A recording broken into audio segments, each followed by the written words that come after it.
নমস্কাৰ, মই তৃষ্ণাই পুনৰ মোৰ বাগিচালৈ স্বাগতম জনাইছোঁ। আজি এটা নতুন ফুল দেখুৱাম, আপোনালোকে চাব। কিন্তু পুলিটো ইমানটি হৈছে, ডাঙৰ হোৱা নাই, কিন্তু সম্পূৰ্ণ নতুন ফুল হয়। আহকচোন চাওঁ, তাকে দেখুৱাম। অকণমান দেখুৱাই দিম আৰু কিনো দেখুৱাম নহ'লে। নতুন ফুল বুলি কিবা এটা দেখুৱাবলৈ মন যায়, সেইটো কাৰণে ভাবিলোঁ ভিডিঅ' দিয়া নাই 3-4 দিনমান হ'ল। তথাপি চেনেলটো আপডেট দিব লাগিব আছে যেতিয়া, সেইটো কাৰণে ভাবিলোঁ আপোনালোকক এই সৰু সৰু পুলিবোৰকে দেখুৱাই দিওঁ। আহকচোন চাওঁ মোৰ নতুন ফুলটো কিনো আনিছোঁ, আৰু কিছুমান ফুলৰ পুলিবোৰ কিমান ডাঙৰ হৈছে তাকে দেখুৱাম। আপোনালোকে ভিডিঅ'টো চাব। দিনৰ পোহৰতে ভিডিঅ' কৰিবলৈ লৈছিলোঁ। আৰম্ভণিটো দিনৰ পোহৰতে কৰিলোঁ, কিন্তু কাষ্টমাৰ আহি দিয়াত আকৌ ৰৈ গ'লোঁ। এতিয়া সন্ধিয়া হৈছে। ভিডিঅ' কেইবাদিনো দিয়া হোৱা নাই কাৰণে এনেদৰে লাইটৰ পোহৰতে কৰিলোঁ। তাৰ বাবে বেয়া নাপাব, ভিডিঅ'টো হয়তো ভাল দেখা নাপাব আপোনালোকে, কিন্তু উপায় নাই। মই নতুন ফুলটো যে দেখুৱাম বুলি কৈছিলোঁ, এইটোৱে হৈছে নতুন ফুলৰ পুলি। এয়া ৰুইছোঁ আৰু ইমানটি হৈছে। আমাৰ ৱেডাৰ লগত বেছি ঠাণ্ডা স্থানৰ জেগাৰ পৰা আহিছে, আৰু আমাৰ ৱেডাৰটোৰ লগত খাপ খাবলৈ কেইটামান দিন লাগে, অন্ততঃ মিনিমাম এটা সপ্তাহ বা 10 দিন লাগে। আৰু ইয়াৰে বহুত পুলি মৰিলে ইতিমধ্যে, কিন্তু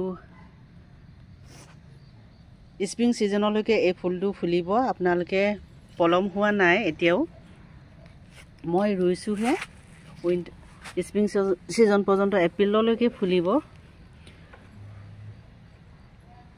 ধৰ মাৰ্চলৈকে ফুলিব, ফেব্ৰুৱাৰী মাৰ্চলৈকে। আৰু পুলিটো ইমান চাইজৰ হৈছে। ইয়াৰ নাম হৈছে লেডিজ পাৰ্চ।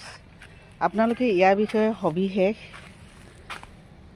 গোটেইখিনি গুগলত চাৰ্চ কৰিলে গম পাব। ফুলটো কেনেকুৱা তাৰ বিষয়ে সেইটো দেখিব, আৰু কেনেকৈ যত্ন ল'ব লাগিব সকলোখিনি গম পাব। মই তথাপি আপোনালোকক প্ৰতিটো সময়তে জনাই থাকিম। ইয়াতে সদায় পানী সদায় নালাগে। লিভ কম্প'ষ্ট দিব লাগে। শুকান পাতৰ গুড়ি হ'লে বেছি ভাল। আৰু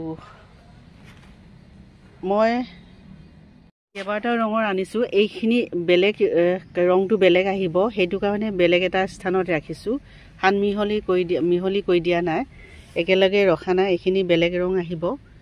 এই পুলিটো ইমান চাইজৰ হৈছে, খুব জোপোহা হৈ পৰিব অলপ দিনৰ পাছতে, হয়তো এমাহ দিন লাগিব হয়তো।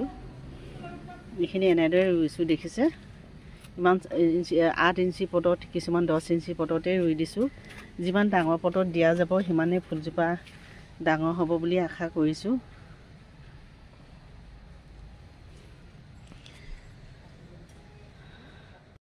স্কাই পিটনিয়া যদি কাৰোবাক লাগে ল'বলৈ আহিব। আৰু এনেদৰে কিন্তু সৰু পুলি নাই, এনেদৰে পটত সাজু কৰি দিয়া হৈছে। এয়া নাম হৈছে স্কাই পিটনিয়া। খুব ধুনীয়া, বেছি ফুল ফুলে আৰু দেখিবলৈ ধুনীয়া, ফুটফুটীয়া ফৰকটোৰ দৰে দেখিবলৈ, খুব ধুনীয়া ফুটফুটীয়া ফৰকটোৰ দৰে। ফুলটো যদি আগতীয়াকৈ চাব বিচাৰে তেতিয়াহ'লে আপোনালোকে গুগলত চাৰ্চ কৰি চাব, বা ইউটিউবত চাৰ্চ কৰিলেও হ'ব। স্কাই পিটনিয়া বুলি মাৰিব, আৰু তেতিয়াই দেখা পাব এই ফুলটো দেখিবলৈ কেনেকুৱা। মই কৈছোঁ যেনেকৈ কৈছোঁ তেনেকুৱাই হয় ফুলটো দেখিবলৈ। ফুলৰ পাহিটোত ফুটফুট বিন্দি থাকে, আৰু কিছুমানত নাথাকিলেও ইয়াৰ ফুলটো খুব ঘন, অলপ পিটনিয়া ফুলটোতকৈ সৰু। আৰু আপোনালোকে এনেদৰে কিন্তু ৰেডিমেড পটতে ল'ব লাগিব, সৰু পুলি নাই। আৰু এইখিনি দেখিছে, এইবিলাক পিটনিয়াই ৰুইছোঁ চামে কৰি। যদি আপোনাক কাৰোবাক এনেকৈ ৰেডিমেড পটত যদি পিটনিয়া লাগে ল'ব পাৰিব। প্ৰতিটো চামে বেলেগ বেলেগ সময়ত ফুলিব, আৰু এনেদৰে খুব ধুনীয়াকৈ মই সজাই পৰাই দিছোঁ। আপোনালোকে কষ্ট নকৰাকৈ সজাবলৈ পাৰিব।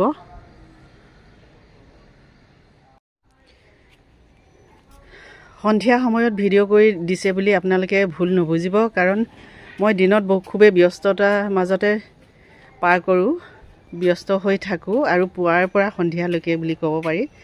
আৰু এইখিনি হৈছে গোটেইখিনি ৰ'জ ভৰ্তি হৈ আছে, দেখিছেনে? ৰ'জ ৰাখিছোঁ, চব ফুলি আছে। লাইটৰ পোহৰত যদিও আপোনালোকে ফুলখিনি দেখা পাব,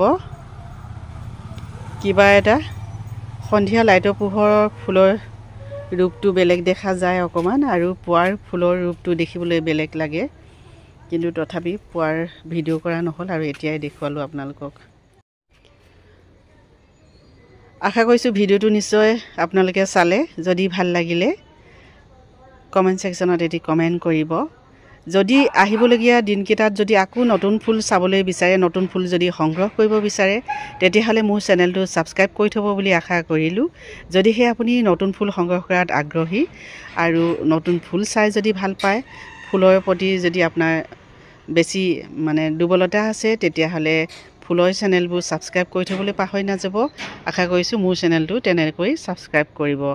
আজিলৈ আহোঁ, পুনৰ লগ পোৱাৰ আশাৰে। ধন্যবাদ।